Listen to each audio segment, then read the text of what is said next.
অনেক বিশ্রামের জায়গা আছে, ওই দিনটা একটু বিশ্রাম করবো না? ওই দিনটা আমি আমার গোবিন্দকে দেবো নাকি? আমার গোবিন্দের জন্য আমি কষ্ট করছি, তো আমার জন্য না। বিশ্রাম নেবো না, রাত্রিতে যে একটু রাত জাগবো, রাত জেগে একটু ভগবানের নাম করব, তার ভজন সাধন করব। দেহটা তো গোবিন্দের, তিনি তো রাখার মালিক। তার নাম করতে গিয়ে যদি কিছু হয়ে যায় তো হোক না, সেই জন্য তো গোবিন্দ দায়ী, আমি তো দায়ী না। হে দয়াময়, তোমার নাম করতে করতে আমার এটা ঘটেছে, এর জন্য দায়ী তুমি, আমি কিন্তু দায়ী না। আমি তোমারই চরণে সঁপে দিয়েছি দেহটাকে। নিধাই গৌর হরি হরি বল।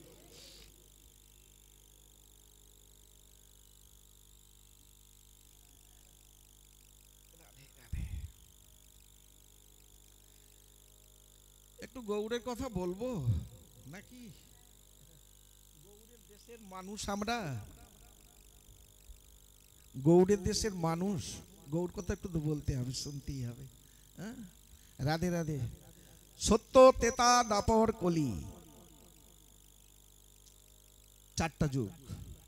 তিন যুগে ভগবান ভগবান হয়ে এলেন, এই কলি যুগে ভগবান কেন ভক্ত হলেন? সত্য যুগে মানুষের 1,00,000 বৎসর পরমায়ু, তেতা যুগে রাম অবতারে মানুষের 10,000 বৎসর পরমায়ু, কৃষ্ণ অবতারে দাপরে 1,000 বৎসর পরমায়ু। আর এই কলির যুগে কত পরমায়ু? 100 নয়, 40। ওটা ধার করে করে 100।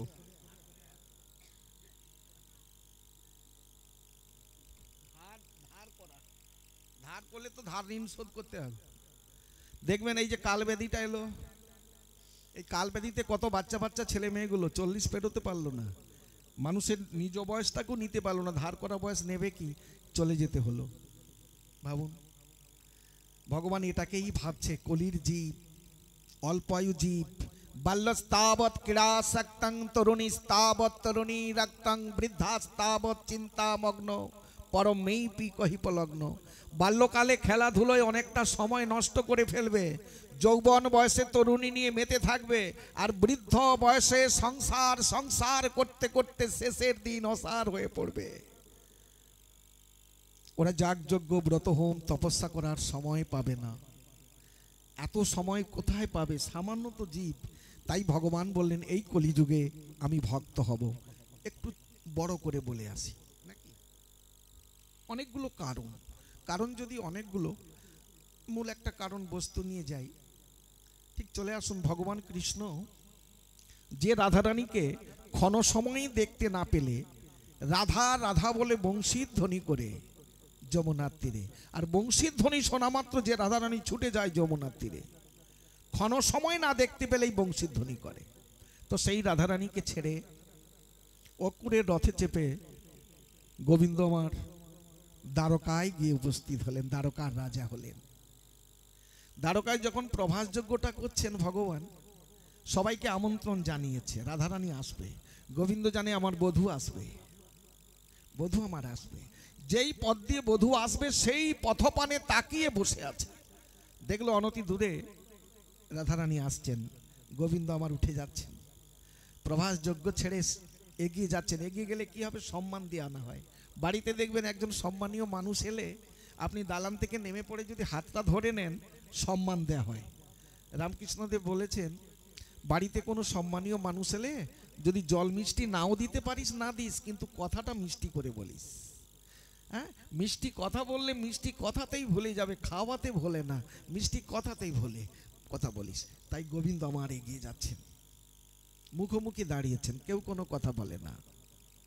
তাহলে 100 মানে যাকে ক্ষণ সময় না দেখতে পেলে রাধা রাধা বলে বংশীর ধ্বনি করে ডাকে, আর বংশীর ধ্বনি শোনা মাত্র যে রাধারানী ছুটে যায়, 100 বৎসর পরে প্রথম দেখা, মুখোমুখি দাঁড়িয়ে আছেন। রাধারানী আমার গোবিন্দের বদন পানে তাকিয়ে আছে, দুটি নয়ন দিয়ে ধারা বইছে। কেন? মনে মনে বলছেন, বধূ তুমি সব পাল্টে ফেললে, বৃন্দাবনের সেই মাধুর্য প্রেম তোমার নেই, মাধুর্য প্রেমকে বিসর্জন দিলে কোথায়? যমুনার জলে বিসর্জন করে দিলে। এখন ঐশ্বর্য প্রেমে, ঐশ্বর্য ভাবে তুমি ভাবান্বিত হয়ে আছো। সে রাজবেশ, বধূ তোমার সেই রাখালিয়া বেশ কোথায়? যে রাখালিয়া বেশে সখাদের সঙ্গে তুমি গোচারণে যেতে। আজ তোমার সেই রাখালিয়া বেশটা কোথায় ফেলে দিয়েছ? আজ রাজবেশ পরিধান করে দাঁড়িয়েছ। খুব সুখে আছো বধূ? সুখে আছো তো?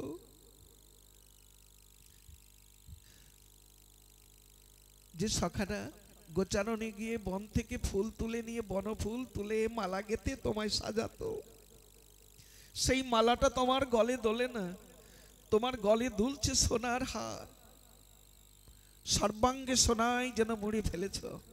খুব সুখে আছে। কি করে ভুললে মাকে? সেই যশোদা মাকে কি করে ভুলে আছো 100টা বছর? বধূ হে, মনে পড়ে না যে মা তোমায় কোলে বসিয়ে না সেবা দিলে তোমার উদর ভরতো না, তোমায় সাজিয়ে না দিলে তোমার গোচারণে যাওয়া হতো না? মনে পড়ে বধূ?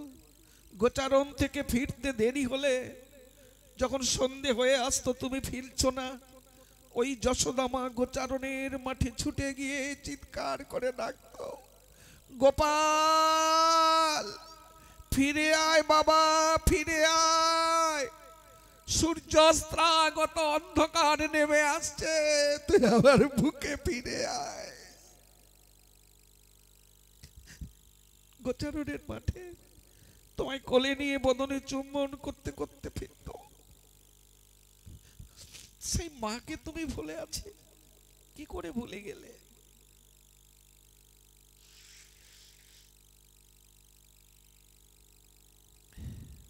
যখন আমার রাধারানীর চোখে জল, গোবিন্দ প্রথম কথা বললেন, বধূ তুমি কাঁদছো। 100 বৎসর পরে প্রভাস নদীর তীরে প্রভাস যজ্ঞ মাঝে তোমার সঙ্গে আমার প্রথম মিলন হবে।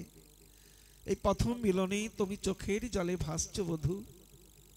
ঠিক এই কথাটা বলতে বলতে আমার গোবিন্দের নয়নে জল এলো। রাধারানী তখন দুটি চরণ জড়িয়ে ধরে বলছে, বধূ তুমি কাঁদছো, তোমার চোখে জল। আমার এই জল তো সামান্য জল, এই সামান্য জল দর্শন করে আপনার নয়ন দিয়ে ধারা বইছে, তাহলে সে জল দেখলে কি হতো?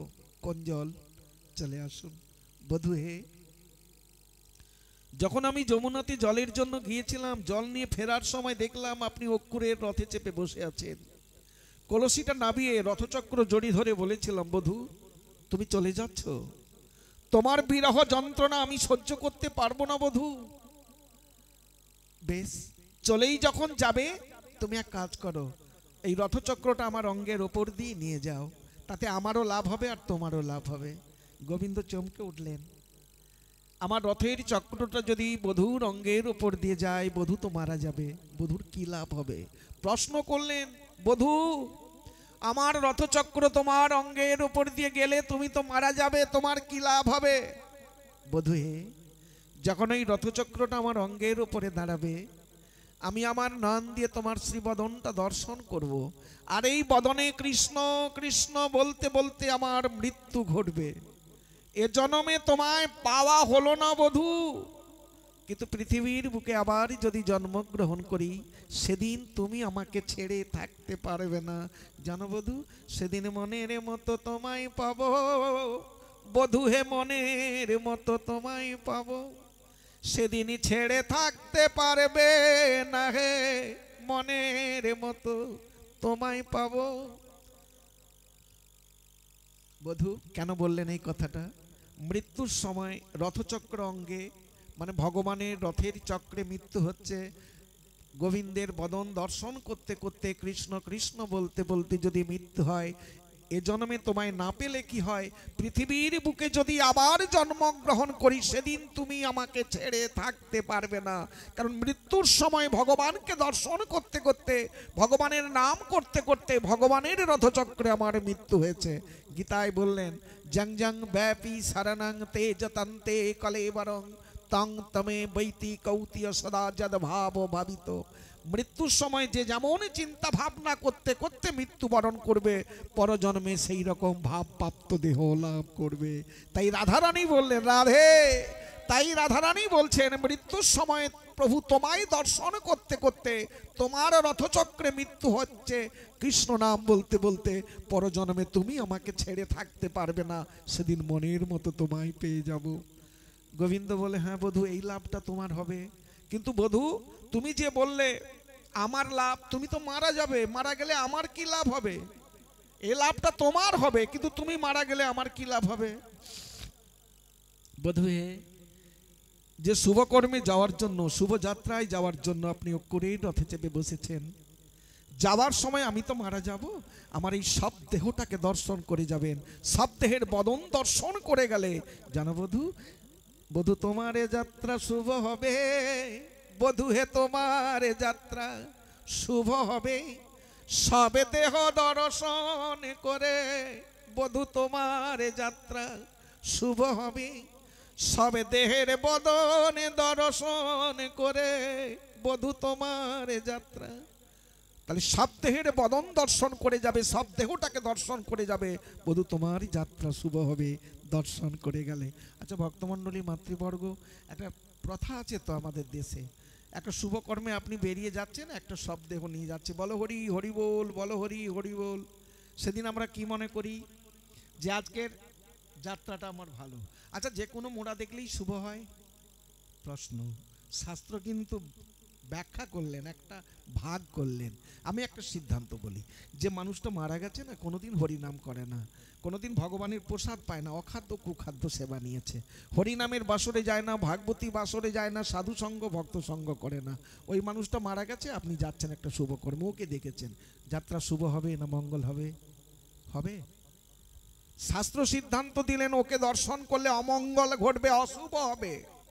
তাহলে কোন সব দেহ দেখলে? কৃষ্ণ ভজনের দেহ, কৃষ্ণ বলা বদন, ভগবানের নাম করেছে, ভগবানের ভজন সাধন করেছে, সাধু সঙ্গ ভক্ত সঙ্গ করেছে, ভগবানের প্রসাদ গ্রহণ করেছে, এমতো কৃষ্ণ ভক্ত যদি দর্শন করতে পারেন সব দেহটাকে, যাত্রা হবে শুভ, যাত্রা হবে মঙ্গল। মানে আমরা তো ভেবে নেই যে কোনো মোড়া দেখেছি মানে আমাদের শুভ মঙ্গল হয়ে গেল, না। ভাগবত সিদ্ধান্ত দিলে না গো, যাকে তাকে দেখলেই হয় নাকি? হবে না। রাধে, বাহ, রাধে রাধে, ঠিক আছে, ভালো লাগছে। আচ্ছা শোনো বধূ, তুমি রথ থেকে নেমে এসে একটা হাত আমার মাথায়, একটা হাত সেই যমুনার জল, যমুনার জল বলতে সেই যে কলসির মধ্যে জল ভরা ছিল, হ্যাঁ, জলটা স্পর্শ করে বলেছিলে বধূ আমি আজ যাবো আর কাল আসবো। এমনি করে কত কাল চলে গেল, কত বৎসর, 100 বৎসর তুমি গেলে না। জানো বধূ, যমুনার তীরে গিয়ে কত আছাড় কাছাড় খেয়েছি, কত চিৎকার করে কেঁদেছি। বধূ তোমায় আসতে হবে না বধূ, শুধু একটিবার সেই বাঁশিটা বাজাও, রাধা রাধা বলে সেই বাঁশি, রাধা নামের বাঁশি। তোমার এই বাঁশিটা শুনেই আমি ফিরে যাব, তোমার কাছে পেতে চাই না, কাছে আসতে হবে না, শুধু বাঁশিটা শোনাও। জানো বধূ, তোমার এই বাঁশিটা শোনার জন্য কতদিন যমুনার তীরে কত আছাড় কাছাড় খেয়েছি, কত চোখের জলে ভেসেছি, একটা দিন তুমি বাঁশিটা শোনালে না। তাহলে সেই কান্না দর্শন করলে কি হতো? এই সামান্য চোখের জল দর্শন করে আপনার নয়ন দিয়ে ধারা বইছে, ললিতা বিশাখা সখীরা চারিদিকে ঘিরে দাঁড়িয়েছে। এবার ভগবান দু হাত জোর করে বলছে, বধূ তুমি কৃষ্ণ বলে কেন কাঁদো? কৃষ্ণ বলে কেঁদে কি সুখ পাও? পৃথিবীর ভক্তরা কৃষ্ণায় নম বলে আমার চরণে তুলসী অর্পণ করে, হা কৃষ্ণ হা গোবিন্দ বলে আমায় ডাকে, চোখের জলে ভাসে, কেন কাঁদে, কেন ডাকে, কি পায় তারা, কি সুখ পায়? ললিতা বিশাখা বলছে, প্রভু ভক্তরা কৃষ্ণ বলে কেঁদে কি সুখ পায়, কৃষ্ণায় নম বলে আপনার চরণ সেবা করে কি আনন্দ পায়, আপনি জানবেন কি করে? বলে কেন, আমি তো ভগবান, ভগবান বলেই আপনি জানতে পারবেন না? বলছে আমি কি কোনোদিন জানতে পারবো না? বলে হ্যাঁ জানতে পারবেন, যেদিন আপনি ভক্ত হতে পারবেন, যেদিন ভক্ত হয়ে কৃষ্ণ বলে কাঁদতে পারবেন, হা কৃষ্ণ বলে ডাকতে পারবেন, গড়াগড়ি দিতে পারবেন, সেদিন আপনি জানতে পারবেন কৃষ্ণ বলে কেঁদে কি সুখ, কৃষ্ণ নাম করে ডেকে কি আনন্দ আছে, সেদিন আপনি জানতে পারবেন। নিধাই গৌর হরি হরি বল। ভক্তরা কৃষ্ণ বলে কেঁদে কি সুখ ভক্ত জানে, ভগবান জানবে কি করে? ভগবান কি জানতে পারবেন? যে কাঁদে না, যে জানে না। এই জগৎ মাঝে যে ভক্ত কৃষ্ণ বলে কেঁদেছে সে জানবে কেঁদে কি সুখ পাওয়া যায়। যারা গোবিন্দকে সেবা করতে পেরেছে সে জানবে, যারা সেবা করতে পারে না ও কি করে জানবে? যে ভগবানের নাম করলে কি সুখ, ভগবানের সেবা করলে কি আনন্দ আছে, সে জানবে বা কি করে? যে করেছে সে জেনেছে। তাই ভগবান বলে, আচ্ছা কি করলে আমি ভক্ত হতে পারবো? ভক্ত তো দেখা দেখি হওয়া যাবে না। হ্যাঁ, ও তিলক করেছে আমিও তিলক করে নিই, ও মালা পরেছে আমি একটা বাজার থেকে নিয়ে পরে নিই, হলেই কি ভক্ত হবে? হবে কি? ভক্ত সঙ্গ করতে হবে। ভক্তের সঙ্গ করতে করতে তবে তার ভক্তের কৃপা, মানে ভক্তের কৃপা লেশ হয়তো যাহারে, সেই সে কৃষ্ণ তত্ত্ব গৌর তত্ত্ব জানিবারে বা বুঝিবারে পারে। ভক্তের কৃপা ব্যতীত কোনোটাই সম্ভব হবে না। রাধে রাধে। চলে আসুন, একটু মন দিয়ে শুনুন। বাহ, খুব ভালো লাগছে, খুব ভালো লেগেছে, খুব মন দিয়ে শ্রবণ করছেন, খুব ভালো লাগছে। যদি একটু ঠান্ডা হাওয়াটা একটু এদিকটা ঘিরে দিলে ভালো হতো, হাওয়াটা আসছে তো শীতের বেলা, একটু মেরে দিলে একটু ভালো হতো। যাক, ঠিক আছে। শোনেন তো, ভগবানকে বললেন, ললিতা বিশাখা বললেন, আপনি একজন, কি করলে আমি ভক্ত হতে পারবো? ললিতা বিশাখা বলে উঠলেন, প্রভু আপনি একজন নিষ্কিঞ্চন পরম বৈষ্ণব বা পরম বৈষ্ণবীর চরণধুলি যদি অঙ্গে মাখতে পারেন, মস্তকে ধারণ করতে পারেন, আপনি ভক্ত হতে পারবেন। ভগবান চিন্তা করলেন, আমি তো ভগবান, যাত্রার চরণে হাত দেওয়া যাবে না, কারণ যাত্রার চরণে হাত দিয়ে অপরাধী করে দেওয়াটা তো ঠিক হবে না। এমন একটা চরণ স্পর্শ করতে হবে যে চরণ স্পর্শ করলে তার কোনো অপরাধ ঘটবে না। তো সেই চরণটা কোথায়? সম্মুখে বসে আছে গোবিন্দের দুটি চরণ সেবা করছে রাধারানী বসে বসে। তো সেই রাধারানীর চরণ তলে বসে দুটি চরণকে হৃদয় মাঝে ধরে হৃদয় দিয়ে টানতে টানতে মস্তকে ধারণ করে বলেছিলেন, দেহি পদবল্লভ মুদারম, যেটা গীত গোবিন্দমে জয়দেব লিখতে পারলেন না। হাত কেঁপে উঠল। গোবিন্দ বলেছিলেন, জয়দেব আমি নিয়েছিলাম এই প্রভাস নদীর তীরে প্রভাস যজ্ঞের মাঝে, আমি রাধারানীর চরণ মস্তকে নিয়েছিলাম।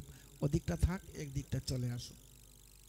ওই যে চরণটা ধরে আছে, নয়নটা মুদ্রিত, নয়ন মুদ্রিত অবস্থায় তিনি দেখলেন সব পাল্টে যাচ্ছে। বুঝতে পারলেন যে আমার সব পাল্টে যাচ্ছে, আমি আর কৃষ্ণ নেই, আমি আর ভগবান নই। কি পাল্টাচ্ছে দেখবেন। নয়নটা খুলে দেখলেন ভগবান ছিলেন কালো, সাদা ফর্সা হয়ে গেছে। ভগবান দেখলেন গোয়ালার ছেলে ছিলেন, কন্দে যজ্ঞ প্রভৃত ঝুলছে। ভগবান আরো দেখলেন যে গলে বনফুলের মালা থাকে সেই গলে বেষ্টন হয়ে আছে তুলসীর মালা। যেই বদনে রাধা রাধা বলে বংশীধ্বনি করি, আর বংশীধ্বনি করতে গিয়ে কোনোদিন আমার নয়নে জল আসেনি, সেই বদনে স্ফুরিত হচ্ছে হরি বল হরি বল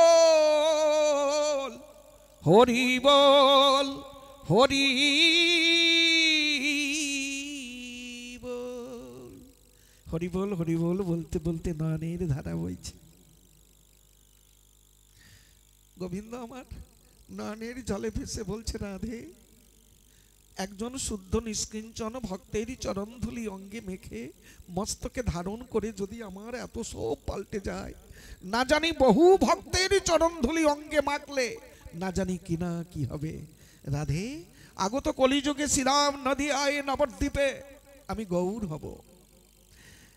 কৃষ্ণ কৃষ্ণ বলে কেঁদে জগৎকে কৃষ্ণ নামে আমি কাঁদাবো। কৃষ্ণ কৃষ্ণ বলে মাটিতে গড়িয়ে জগৎকে কৃষ্ণ নামের প্রেমের বন্যায় গড়াবো। আমি গৌর হব। রাধারানী দুটি চরণ জড়িয়ে চোখের জলে ভেসে বলেছিলে, বধূ আমাকে নেবে না বধূ? তুমি ছাড়া কলির জীবকে উদ্ধার করার কি শক্তি আছে আমার? তুমি যে আমার শক্তি রাধে। যখন গিরি পর্বত ধারণ করেছিলাম সবাই দর্শন করছে, ভগবান ধরে আছে, কিন্তু আমার কি শক্তি ছিল গিরি পর্বতটি করিষ্ঠাগুলি ধরে থাকবো? তুমি যে আমার পাশে ছিলে, তুমি যে আমার শক্তি, তোমার শক্তিতে শক্তিমান হয়েই আমি ধরেছিলাম। জানো রাধে, তোমাকে আমার হৃদয় মাঝে রেখে, দুহুতনু এক হয়ে হৃদয় মাঝে রেখে আমি তোমার অঙ্গটাকে ঢেকে দিয়ে কলির ভাগ্যা আকাশে উদিত হব। রাধারানী বলছে, বাহ বধূ, বাহ বাহ বধূ হে, আমাকে হৃদয় মাঝে রেখে বহিরঙ্গে তুমি থেকে যখন কৃষ্ণ কৃষ্ণ বলে ঝাঁপিয়ে পড়বে নদিয়ার মাটিতে, কত কাটা খোঁচা ইটের টুকরো তোমার কমল অঙ্গে লাগবে, আঘাত করবে, চুড়ে চুড়ে রক্ত ঝরে পড়বে। আমি তোমার হৃদয় মাঝে থেকে দর্শন করব, কিন্তু কিছু করার শক্তি আমার থাকবে না, শুধু দর্শন করব। পারবো না বধূ, আমি পারবো না। তোমার সেই কষ্ট যন্ত্রণা, অঙ্গ থেকে ঝরে পড়া রক্ত দর্শন করতে পারবো না। জানো বধূ, আমি তোমার অঙ্গকে আমার অঙ্গ দিয়ে ঢেকে দেবো, তুমি থাকবে হৃদয় মাঝে, বহিরঙ্গে থাকবো আমি। যত আঘাত আসবে আমার অঙ্গে আসুক, আমি তোমার এই কমল অঙ্গে লাগতে দেবো না। নিতাই গৌর হরি হরি।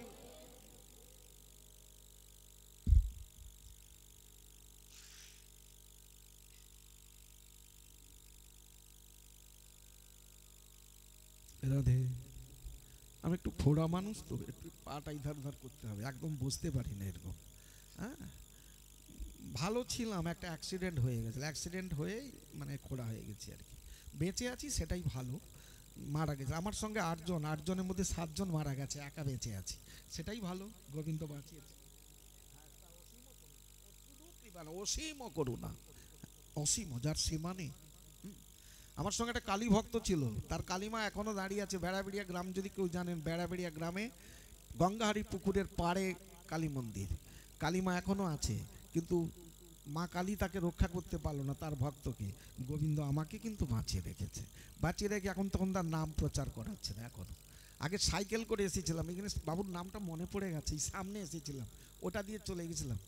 তো আগের বছর সাইকেল নিয়ে এসেছিলাম, কিছুদিন আগে পাঠ করে গেলাম, একটা ছোট্ট বাইক আছে, ওটা গোবিন্দ আমার দিয়েছে। কষ্ট দেখে সহ্য করতে পারে না, রাত্রি 12টার সময় এখান থেকে বাড়ি যাই সাইকেল নিয়ে, মোটর বাইক না, সাইকেল চালিয়ে গেছে আগের বছরটা। হ্যাঁ, বাড়ি রঘুনাথ বাড়ির রথটা সবার শোনা আছে, ওই রথটা পেরিয়ে যেতে হবে। গোবর্ধনধারী মন্দির জানো, তার পাশের গ্রাম। গোবর্ধনধারী মন্দির দেড়িয়াচক, তার পাশের গ্রাম। যেতাম, এবছর বাইক নিয়ে আসছিল। ওর বাবারা আগের বছর কি ফোন করা, রাস্তায় যাচ্ছি বলে বাবা কোথায়, আমি এই জায়গায় আছি, ভয় নেই। বাড়িতে যাওয়া পর্যন্ত ফোন, বাড়িতে যখন পৌঁছলাম তারপরে বন্ধ হয়েছে। ভয় করছে, সাইকেল নিয়ে যাচ্ছি অতটা, খরা মানুষ তো আবার। তো যাই হোক, আপনাদের অসীম করুণায় এখন যা গোবিন্দ কৃপা করেছে, ভক্তের কৃপা, ভক্তের কৃপা না হলে হতো না, ভগবানের কৃপা হতো না। সাধুগুরু বৈষ্ণবের কৃপায় আমি প্রাণও ফিরে পেয়েছি এবং হাঁটাচলাও করতে পারছি। মানে 3.5 মাস 15 দিন আমি শয়ন করেছিলাম, মানে জ্ঞান ফিরছিল না প্রায় 20 দিন কোনো জ্ঞানই আসে না। বিহার সাসারামে অ্যাক্সিডেন্ট, ওখান থেকে নিয়ে এলো কলকাতায়, পিজিতে ভর্তি ছিলাম। আমাকে যিনি দেখেছিলেন প্রফেসর বিমল আচার্য, অর্থোপেডিক ফার্স্ট প্রফেসর পিজির বিমল আচার্য। সবচেয়ে একটা ভালো কথা বলি, যিনি প্রফেসর, যিনি ডাক্তার তৈরি করেন, অর্থোপেডিক ডাক্তার, উনি প্রসাদ পান, উনি ভগবানের প্রসাদ ব্যতীত পান না। অবাক কথা। প্রশ্ন করেছিলাম, বাবা আপনি ডাক্তার তৈরি করেন, আপনি বলছে শ্রেষ্ঠ বস্তুই হচ্ছে ভগবানের প্রসাদ। মানে আমি প্রসাদ পাই, কি পাবো, একটু অন্ন পাওয়ার কথা বলেছিল, বলে ঠিক আছে প্রসাদই পাবে, অন্য কিছু পেতে বলবো না। তাই দেখেন, এটা ভেবে নিতে হবে, একজন ডাক্তার কি তার অজানা ছিল, তার জ্ঞান নেই? তিনি প্রসাদ পান। আর এ জগতে দেখবেন প্রসাদ, বাবা রুচে না গো, বলি একটা ডাক্তার, ওটা আমার কাছে ভগবান। হ্যাঁ, তার মানে কি বলবো, কথাটাই হলে রুগী ভালো হবে, কথাটা বললে, তারপর ওষুধ দিলে কি হবে, কথা বললেই ভালো হয়ে যাবে। এত সুন্দর সেবা যত্ন ছিল। জানি না অন্যান্য ডাক্তাররা যারা হাউস সার্জন টার্জেন ছিল, তারা বলছেন স্যারকে আপনি জাদু করে দিয়েছেন। বলে আমি তো জাদুকর, যদিও আমার গোবিন্দ জাদু করেছে, আমি তো জাদুকর না, আমি তার চেলা। তো জাদুকর হচ্ছেন আমার স্বয়ং ভগবান কৃষ্ণ, তিনি জাদু করে দিয়েছেন, তাই আমাকে এত ভালো দেখেছেন। নিতাই গৌর হরি হরি বল। আচ্ছা ওর কথা থাক, এখন চলে আসুন এটা আসল কথায়। ভগবান কলিযুগে আসবেন ভক্ত হয়ে, কিন্তু ভাবছেন অনন্ত কোটি শাস্ত্র, এই অনন্ত কোটি শাস্ত্রকে অধ্যয়ন করে ভগবত উপাসনা করা কলির জীবের পক্ষে কোনোদিন সম্ভব হবে না। পাপাচারী, অনাচারী, অত্যাচারী, ব্যভিচারী কলির জীব এই অনন্ত কোটি শাস্ত্র অধ্যয়ন করা কোনোদিনই সম্ভব হবে না। তাই ভগবান চিন্তা করলেন ওই অনন্ত কোটি শাস্ত্রকে মন্থন করে একটু সার বস্তুটা তুলে নেব। যেমন করে অনেকটা দুধ থেকে একটু মাখন তোলা হয়, অনেকটা মাখন থেকে একটু ঘি বানানো হয়, ঠিক তদ্রূপ ভগবান সেই মাখন তোলার মানে ঘি তোলানোর মতো করলেন অনন্ত কোটি শাস্ত্রকে অধ্যয়ন করলেন। লক্ষশ্চ চতুরা বেদা দ্বিলক্ষ ধর্মশাস্ত্রক তিলক্ষা ভেষজা গ্রন্থা চতুর্লক্ষশ্চ আগম অষ্টাদশ পুরাণানি নবম ব্যাকরণানি চ ভারত দধি ভণ্ডশ্চ গীতা মন্থন দণ্ডৈবচ সারং সারং ইদং পাপ্পং রাধা কৃষ্ণ চতুরাক্ষরম। অনন্ত কোটি শাস্ত্রকে অধ্যয়ন করে রাধা কৃষ্ণ এই 4টি অক্ষর নাম তুলে নিয়ে প্রত্যেকটা নামের মধ্যে মন্ত্রের মধ্যে মিশিয়ে দিলেন। কলির জীব হেলায় অবহেলায় দুঃখে কষ্টে জ্বালা যন্ত্রণায় ওরা যদি বলতে পারে ওরা গোলক বৈকুণ্ঠে আমার ধাম প্রাপ্তি হয়ে যাবে। নিতাই গৌর হরি হরি বল। আরো দেখেন চিন্তা করলেন, ভগবান বললেন আমি যেদিন যাব সেদিন হাড়ি মুচি ডম কেওড়া কোনো ভেদাভেদ থাকবে না, সবাইকে এক করে দেবো। ধনী গরিব মধ্যবিত্তের সঙ্গে একটা ভেদাভেদ আছে, ভগবান বললেন আমি যেদিন যাব ওই দিনটা কোনো ভেদাভেদ থাকবে না, সবাইকে আমি একই করে দেবো। দেখবেন সে দিনটা কোন দিন? বৈবশত মনোরষ্টে বিংশতি যুগ সম্ভবে সপ্তবর্ষ শকাদ্যব্যই সপ্তবর্ষ সমন্বিতে ভাগীরথী তটরম্ভে শচী গর্ভ মহান্নবে রাহু গস্ত পূর্ণিমায়ং গৌরাঙ্গ প্রকট ভবেত। 1407 শতাব্দে ভাগীরথী নদীর তটে শচী গর্ভ সিন্ধু মাঝে রাহু গস্ত পূর্ণিমা, সেই শুভ দিনের সন্ধিক্ষণে বঙ্গের মাটিতে শ্রীরাম নদিয়ায় নবদ্বীপে আজ থেকে 536 বৎসর পূর্বে আবির্ভাব হলেন গৌর হয়ে।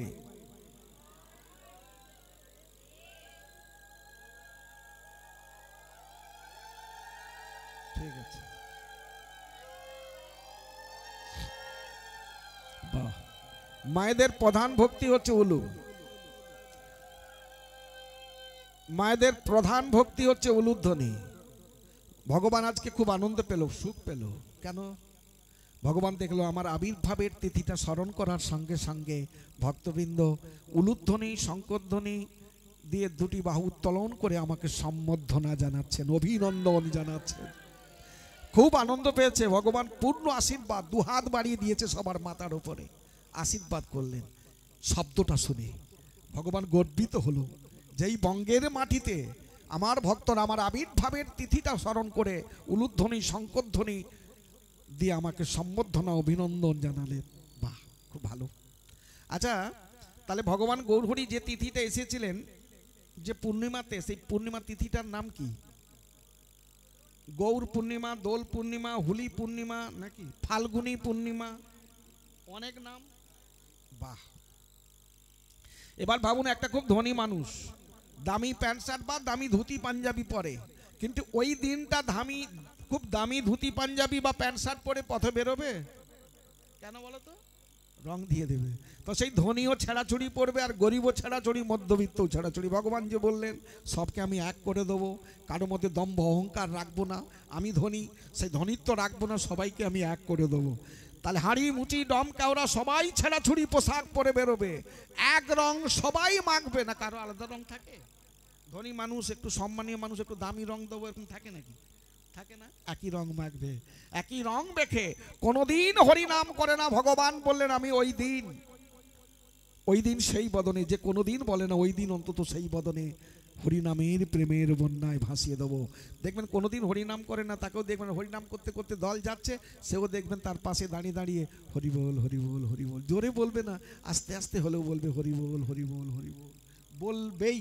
ভগবান যে বললেন ওই দিন আমি প্রেমের বন্যায় সারা জগৎকে ভাসিয়ে দেবো, সেই শুভ দিনের সন্ধিক্ষণে বঙ্গের মাটিতে শ্রীরাম নদিয়ায় নবদ্বীপে আমি আবির্ভাব হব। নিদাই গৌর হরি হরি বল।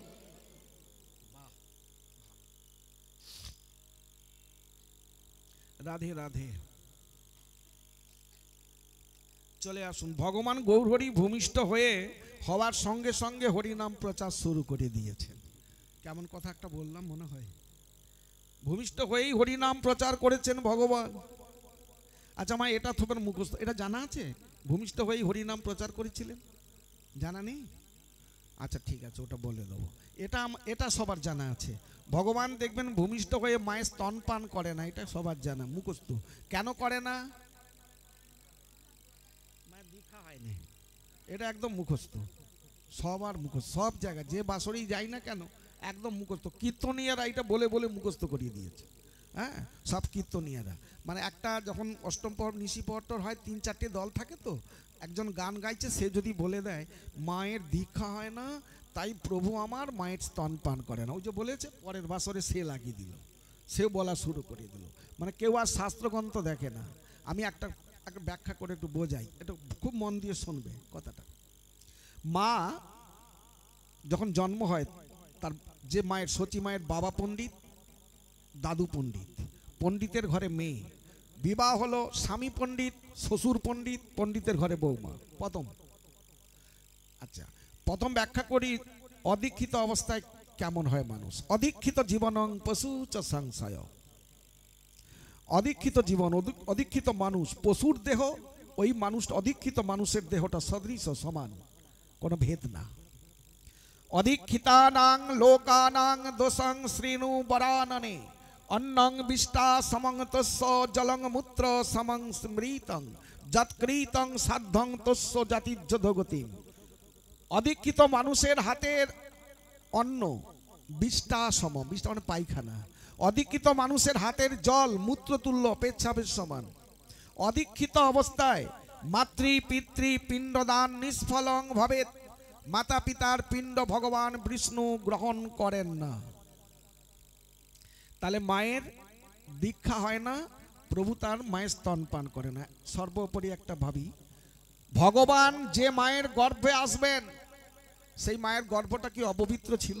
মা কি অপবিত্র ছিল? দীক্ষা না হলেই তো অপবিত্র, পশুর দেহ। দীক্ষা না হলে তাহলে তো পশুর দেহ। কোনোদিন পশুর দেহে, পশুর গর্ভে পবিত্র ভগবান আসতে পারেন? পবিত্র ভগবান যে মায়ের গর্ভে আসবেন, সে মা কোনোদিন অপবিত্র না, পবিত্র। প্রথম জানেন একটু ব্রাহ্মণ ঘরে, তো নাকি ব্রাহ্মণ, তো জগন্নাথ মিশ্র মানে মিশ্র ব্রাহ্মণ, তো ব্রাহ্মণ ঘরে কি মন্ত্রে দীক্ষিত হয় ব্রাহ্মণেরা? যদি থাকেন কেউ হাত তুলবেন। সাবিত্রী মন্ত্রে দীক্ষা। হ্যাঁ, বাহ, সাবিত্রী মন্ত্রে দীক্ষা হয়েছিল।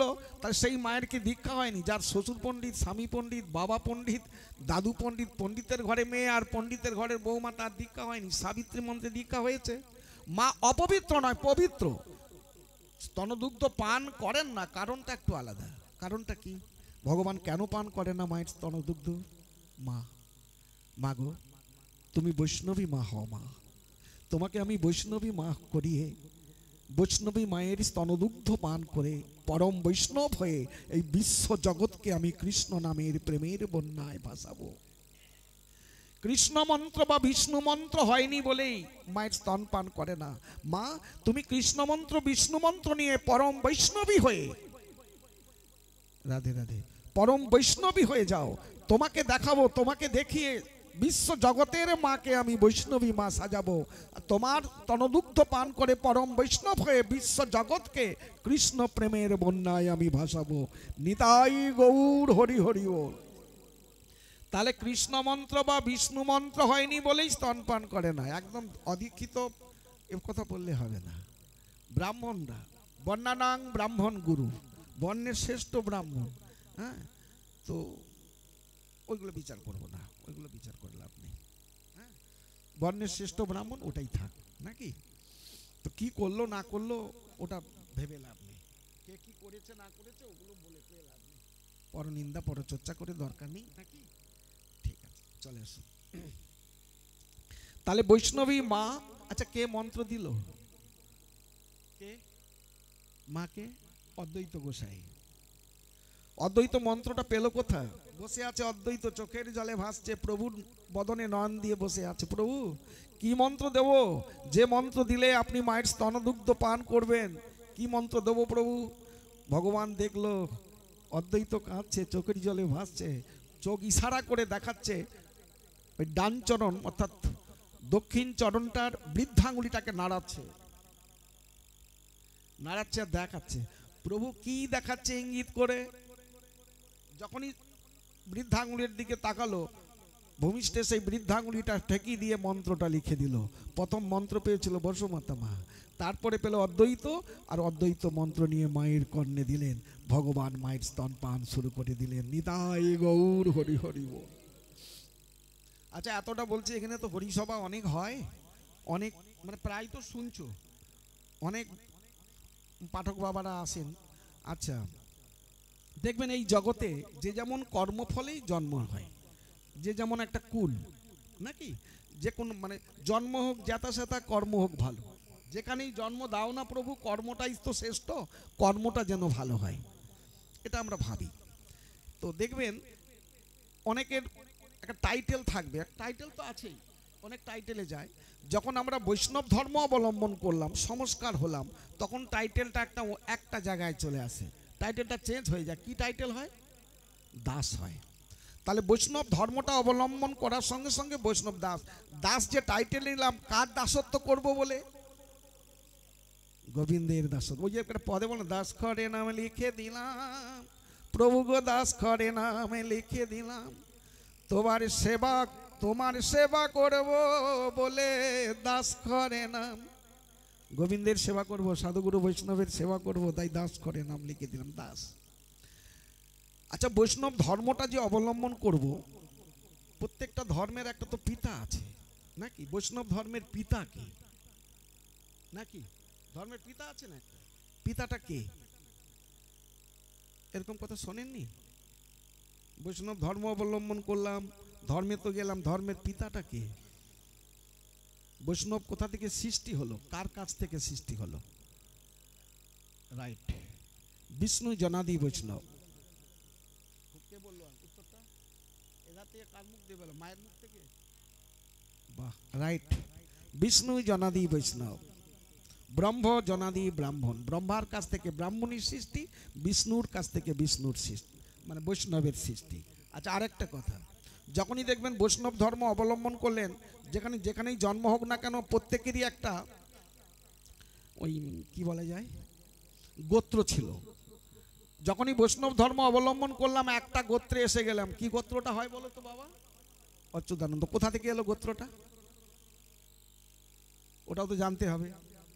যখনই বলবো অচ্যুতানন্দ, কেউ যদি বলে গোত্রটা কোথা থেকে এলো, ওরকম আমাকে একটা প্রশ্ন করেছিল, সেও ব্রাহ্মণ থেকে প্রশ্ন বলেছিলেন আর কি। হ্যাঁ, ওই গোবর্ধনধারী মন্দিরেরই একজন। তখন অনেক আগে, তখন কীর্তন গাইতাম, অনেক আগেই বলেছিল, উত্তর দিতে পারিনি, কিন্তু উত্তরের জায়গাটা আমারই বাড়িতে ছিল। দেখেন, বৈষ্ণব জাগৃতি, বেশি মোটা নয়, চটিক টাইপের গ্রন্থ। বৈষ্ণব জাগৃতি যদি কারো বাড়িতে থাকেন, একটু দেখবেন, ভালো করে দেখে নেবেন। বৈষ্ণব সম্পর্কে খুব সুন্দর লিপিবদ্ধ আছে।